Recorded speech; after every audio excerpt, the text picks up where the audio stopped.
जवान भाइयों, राम राम, सत श्री अकाल, सलाम अलैकुम। जवान भाइयों, बहुत ही जरूरी सूचना के साथ में, और सूचना संबंधित है जो डिसेबिलिटी सोल्जर हैं, जो मेडिकल पेंशन ले रहे हैं और उनके परिवार जो फैमिली पेंशन ले रही है। अगर डिसेबिलिटी सोल्जर जो दिव्यांग सैनिक था उसकी अगर मृत्यु हो चुकी है तो उसके परिवार से संबंधित ये सूचना है। जवान भाइयों, आप लोग कहते हैं, बहुत सारे सैनिक भाई कहते हैं कि भाई मेरी डिसेबिलिटी पेंशन है वो कम आ रही है, मेरे को राउंड फिगर में नहीं मिली,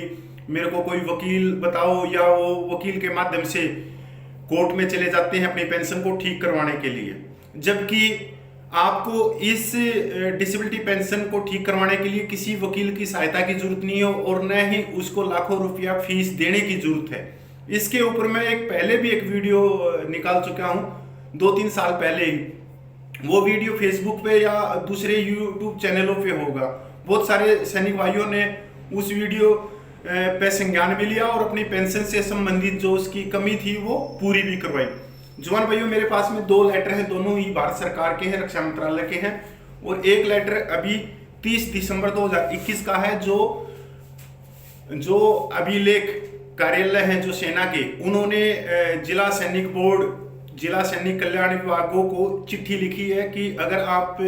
किसी दिव्यांग सैनिक को जानते हैं या आपके सामने है, उसकी पेंशन ठीक नहीं है, तो कृपया करके इस पर संज्ञान ले और ये जो फॉर्म हम दे रहे हैं इसको भरवा के हमारे पास में भेजें, तो उनका पैसा, जो उनका पैसा है जो डिसेबिलिटी पेंशन है वो ठीक हो जाएगी। दूसरी बात मैं आप लोगों को कहना चाहता हूं जवान भाइयों, कि सूचना जो आती है हमारे व्हाट्सएप ग्रुपों में, तो वहां पर बहुत सारे सैनिक भाई उसको डिलीट कर देते हैं या उसको पढ़ नहीं सकते। और वहीं पर आप लोगों ने देखा होगा कि सोशल मीडिया में जो नालायकों की भीड़ है वो भरी पड़ी है। वो सुबह से लेकर शाम तक चाय प्लेट, फूल पत्ती, धार्मिक या किसी और तरह के मैसेज भेजते रहते हैं, राजनीतिक भेजते रहते हैं, मोदी राहुल फलाना धक्कड़ी है। वो नालायक कभी भी ये मैसेज नहीं भेजते कि सैनिकों से संबंधित ये खबर आई है। अगर कोई सैनिक भाई इस खबर से लाभ मिलता है तो कृपया करके इस पे संज्ञान ले, और जैसे जैसे जो कार्रवाई बताई है रिकॉर्ड ने या रक्षा मंत्रालय ने वो करिए और उसकी फैमिली करिए, आपको लाभ मिलेगा। पर वो नहीं भेजते। इन नालायकों से आप ही नहीं, मैं भी बहुत परेशान हूं कि ये इस तरह की खबर नहीं। दूसरी बात, आप देखोगे कि व्हाट्सएप ग्रुपों में 1000 मैसेज आते हैं, तो बहुत बार ऐसी जानकारी आती है व्हाट्सएप ग्रुपों में कि जो संबंधित होती हैं, अगर मेरे से संबंधित नहीं होती तो किसी और सैनिक भाई के से संबंधित होती है। तो ये जानकारी भी सोशल मीडिया के थ्रू ही ये पीडीएफ फाइल मेरे पास में आई, और ये कई दिन पहले आ गई थी, पर समय का अभाव था, इसलिए मैं इसके ऊपर मैसेज नहीं दे सका कि सैनिकों को। भाई इस जो मैसेज मैं अभी बताने वाला हूँ, जो कार्रवाई बताने वाला हूँ, ये सैनिकों का लाखों रुपया है। अगर सैनिक इस पे कार्रवाई करेंगे तो उनका लाखों रुपया मिल जाएगा। मैं अपनी बात पे आऊं जॉन भाइयों, आप लोग बहुत सारे जो डिसेबिलिटी पेंशन लेते हैं, तो बहुत सारे कहते हैं कि भाई मेरी डिसेबिलिटी पेंशन ठीक नहीं आती, मेरे को सिर्फ 23% ही मिल रही है, जबकि मेरे को 50% मिलनी थी, मेरे को 75% मिलनी थी, मेरे को ये मिलनी थी। पहले तो मैं आप लोगों को ये बता देता हूं कि 15 सितंबर 2014 का जो लेटर है उसके अनुसार बहुत सारे केस कोर्ट में चल रहे थे, तो सरकार भी उनसे परेशान हो गई थी जो अपनी राउंड फिगर में जो डिसेबिलिटी पेंशन करवाना चाह रहे थे। तो सरकार ने एक फैसला लिया कि सभी को बोर्ड बेंडिंग पेंशन दे दी जाए, जिस भी सैनिक को, तो उनको कोर्ट में नहीं जाना पड़ेगा, तो वो उनको उसका लाभ जो बनता है वो दे दो। तो ये लेटर जो है, ये लेटर 15 सितंबर 2014 का है। तो इसी के फर्स्ट पैरे में एक ministry of letter number 1 (2)/97D pension policy 31/1/2001 through which in the concept of the board bending of percentage disability, ये इससे संबंधित लेटर है। जो इनवैलिड आउट हो रखे हैं, जो सैनिक विकलांगता के ऊपर, दिव्यांगता के ऊपर, ये उनसे संबंधित है। बहुत सारे सैनिक भाई आज भी उनको सही पेंशन नहीं मिल रही। यहाँ तक जो सैनिक दिव्यांगता पेंशन ले रही थी, उनकी मृत्यु हो चुकी है, तो उसके बाद में वन रैंक वन पेंशन लागू हुई, उसके बाद में 7 पे कमीशन लागू हुआ, तो उनका जो एरियर था वो भी उनकी फैमिली को नहीं मिला। ये उससे संबंधित है। दूसरा जो लेटर मैं आपको बताना चाहता हूँ, मैं इसको पहले पढ़ देता हूँ। इसमें क्या लिखा है, ये जो रिकॉर्ड ने लिखा है, ये जिला सैनिक बोर्डों को लिखा है। बहुत सारे रिकॉर्डों ने जिला सैनिक बोर्डों को लेटर लिखा है कि आपके आसपास कोई भी डिसेबिलिटी सोल्जर है तो कृपया करके उस पर संज्ञान ले, और उनके कागज जो हम फार्म भेज रहे हैं उसको फिलअप करवा के हमारे पास में भेजें, और हम इस फार्म को देखेंगे और उसके बाद में हम इसकी अगली कार्रवाई के लिए PCDA इलाहाबाद भेज देंगे। ये लेटर 30 दिसंबर 2021 को एक जिला सैनिक बोर्ड को लिखा है, और ये लेटर लिखा है अभिलेख कार्यालय कुमाऊं रेजिमेंट ने। और इसके अंदर जो बताया मैं वो पढ़ के बताता हूँ। असक्ता पेंशन के संशोधन बाबत बहुत ध्यान से सुनना है। वर्तमान नियमों के अनुसार दिनांक 1 जनवरी 1996 से वो सभी पेंशनर 1 जनवरी 1996 से वो सभी पेंशनर जो सेना से इनवैलिड आउट होकर असक्ता पेंशन डिसेबिलिटी पेंशन प्राप्त कर रहे हैं का संशोधन होना है, जिसके लिए इस पत्र के साथ भारत सरकार रक्षा मंत्रालय के पत्र संख्या 12 ये पत्र है 12/18/2009 पेंशन पॉलिसी दिनांक 15 सितंबर 2014 के अनुसार एक एनेक्चर की 3 प्रतियां, मतलब फार्म की 3 प्रतियां तथा बैंक फार्म की 1 प्रति इस कार्यालय को पूर्ण करके भेजना है। इस पत्र के साथ वो सभी पेंशनर जो असक्ता पेंशन डिसेबिलिटी पेंशन प्राप्त कर रहे हैं एवं आपके क्षेत्राधिकार में आते हैं का नाम तथा पता संलग्न किया जा रहा है। इस पत्र के साथ 2 प्रकार के एनेक्चर संलग्न किए जा रहे हैं, जिनमें कॉलम 1 से 11 तक वाला जीवित पेंशनर के लिए है तथा कॉलम 1 से 13 तक वाला पेंशनरों के लिए है जो अभी जीवित नहीं है परंतु उनके पत्नी अभी पेंशन प्राप्त कर रही है। अंत आपसे अनुरोध है कि आप पेंशनरों से एनेक्चर की 3 प्रतियां एवं बैंक फार्म की 1 प्रतिलिपि बैंक वितरण अधिकारी पूर्ण रूप से भरवाकर हस्ताक्षर और मोहर लगवाकर इस कार्यालय को अतिशीघ्र प्रेषित करवाएं एवं इसके साथ पेंशनरों का फोन नंबर, आधार कार्ड, पैन कार्ड और ईमेल आईडी की छायाप्रति भी संलग्न करें। एनेक्चर और बैंक फार्म को 1 प्रति नमूना के तौर पर इस पत्र के साथ संलग्न किया जा रहा है। उपरोक्त दस्तावेजों के प्राप्त होने पर ही पेंशनरों की असक्ता पेंशन डिसेबिलिटी पेंशन का संशोधन एवं पुनरीक्षण के लिए प्रधान रक्षा लेखा नियंत्रक पेंशन प्रयागराज इलाहाबाद को भेजा जाएगा। जवान भाइयों,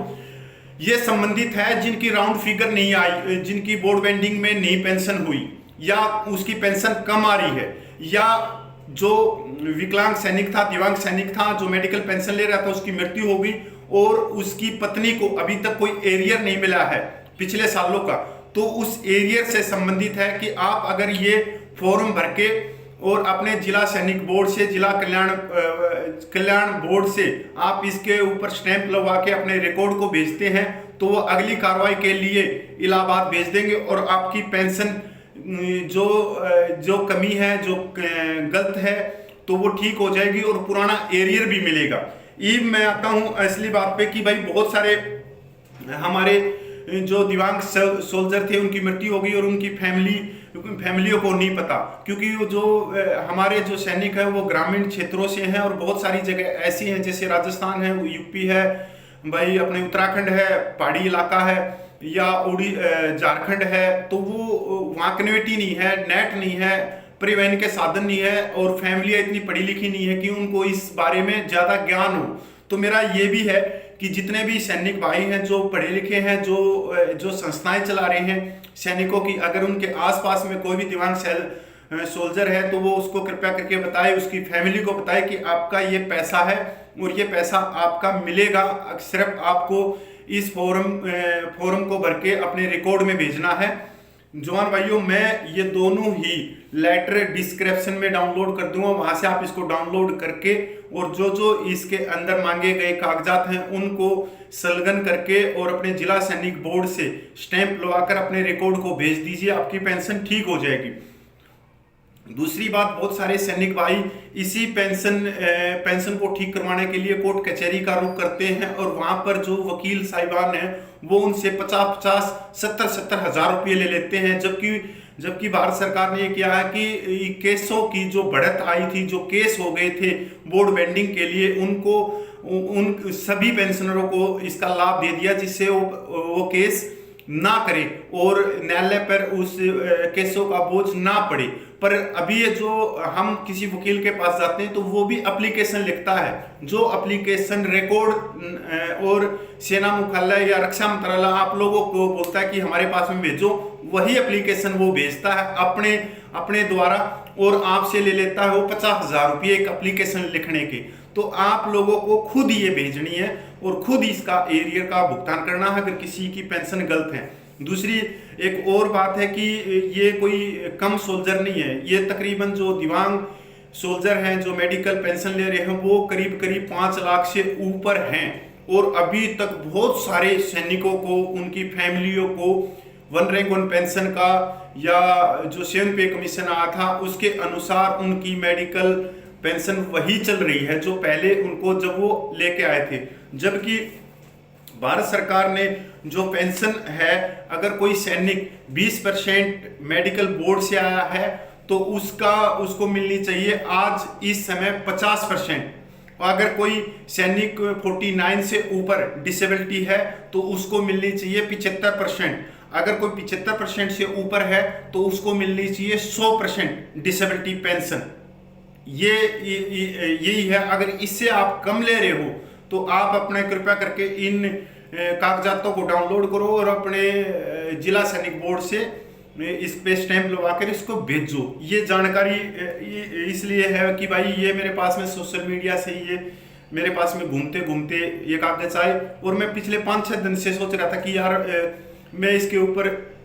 सैनिकों को बताऊं कि ये चीजें हैं और ये भेजो, जिससे भाई किसी सैनिक परिवार में उसका लाभ मिल सके। अगर वो सैनिक की मृत्यु हो चुकी तो उसके परिवार को मिले तो उस परिवार में खुशियां आए और भाई छोटा मोटा अपना वो जो भी इस पैसे से अपना मकान का निर्माण या ब्याह शादी कुछ भी करे और हमारे एक सैनिक परिवार को मतलब उसको लाभ मिलेगा और उसकी आर्थिक स्थिति मजबूत होगी। यही उद्देश्य था। फिर भी मेरे को 5-6 दिन लग गए, समय नहीं था मेरे पास में। अब आप लोगों के ऊपर है कि आप लोग इसके बारे में ज्यादा से ज्यादा जागरूक करें। दूसरी बात मेरी एक अपील है माननीय रक्षा मंत्रालय से भी और माननीय सेना मुख्यालय से भी कि जब ये लेटर आप निकालते हैं तो आप इसको जिला सैनिक बोर्ड में भेज देते हैं और जिला सैनिक बोर्ड भी इन लेटरों को दबा के बैठ जाते हैं। वो अखबारों में इसका इश्तिहार नहीं निकालते जिससे सैनिकों को जागरूकता आए और उनके पास में सूचना मिले और उनकी फैमिलियों को सूचना मिले, तो वो लेटर वहीं के वहीं दबे रहते हैं। दूसरी बात, सभी सैनिकों का रिकॉर्ड जो डिसेबिलिटी पर्सन है उनका रिकॉर्डों में मौजूद है, उनका रिकॉर्ड सभी रिकॉर्डों में। तो वहां से ऐसी लिस्ट क्यों ना बनाई जाए, एक सिस्टम बेहतर क्यों ना किया जाए कि वो लेटर लिखने की जरूरत ही नहीं है कि बाई पोस्ट उनके घर पे ये लेटर आए सभी फैमिलियों के पास में या डिसेबिलिटी सोल्जरों के पास में, कि जैसे उनके पास में लेटर आए कि आप ये भेजो हमारे पास में। इस तरह का कोई सिस्टम इन्होंने बनाना चाहिए, क्योंकि ये तो अपनी वो हो गई कि दूसरे के सिर पे डाल दो। तो बहुत सारी हमारे को ग्राउंड लेवल पे देखना चाहिए, माननीय रक्षा मंत्रालय को भी और सेना मुख्यालय को भी, कि ग्राउंड पे क्या है, सैनिक कहाँ रहते हैं, कितने ग्रामीण क्षेत्र हैं जहाँ परिवहन के साधन नहीं है, जहाँ नेटवर्क भी नहीं है मोबाइलों के, वहां तक ये सूचना जाएगी कैसे। तो ये सिस्टम होना चाहिए कि रिकॉर्ड ही उन सैनिकों को लेटर लिखे और लेटर लिखते ही वो उनकी पेंशन ऑटोमेटिक ठीक हो जाए, या जो लेटर भारत सरकार ने निकाल दिया सभी सैनिकों के लिए वो सब पे लागू कर देना चाहिए कि लेटर भेजो, ये भेजो। जब आज इतने साल के बाद में भी रिकॉर्डों को लेटर लिखना पड़ रहा है डिसेबिलिटी सोल्जरों के भलाई के लिए कि भाई आप अपने कागजात भिजवाओ डिसेबिलिटी सोल्जरों के, तो आप सोच सकते हो कि सिस्टम में सुधार होना चाहिए। तो इसका मतलब अभी तक ये सभी सोल्जरों को इसका बेनिफिट नहीं मिला है। बेनिफिट जब ही मिलेगा जब कोई ना कोई ऐसा सिस्टम बनाया जाए सेना मुख्यालय द्वारा या रक्षा मंत्रालय द्वारा। जय हिंद, वंदे मातरम। और भाई इसको वीडियो को मेरे लिए नहीं शेयर करना, अपने लिए शेयर करना कि मैं किसी परिवार को अगर आर्थिक सहायता मिल जाए तो हमारा क्या जा रहा है, वैसे भी ये उल्टे सुलटे मैसेज पूरे दिन नालायकों की तरह आप व्हाट्सएप ग्रुपों में भेजते हो, तो उससे तो अच्छा ये मैसेज भेज दो, आपको भी दुआ मिलेगी और कुछ मेरे को भी मिलेगी। जय हिंद, वंदे मातरम भाई।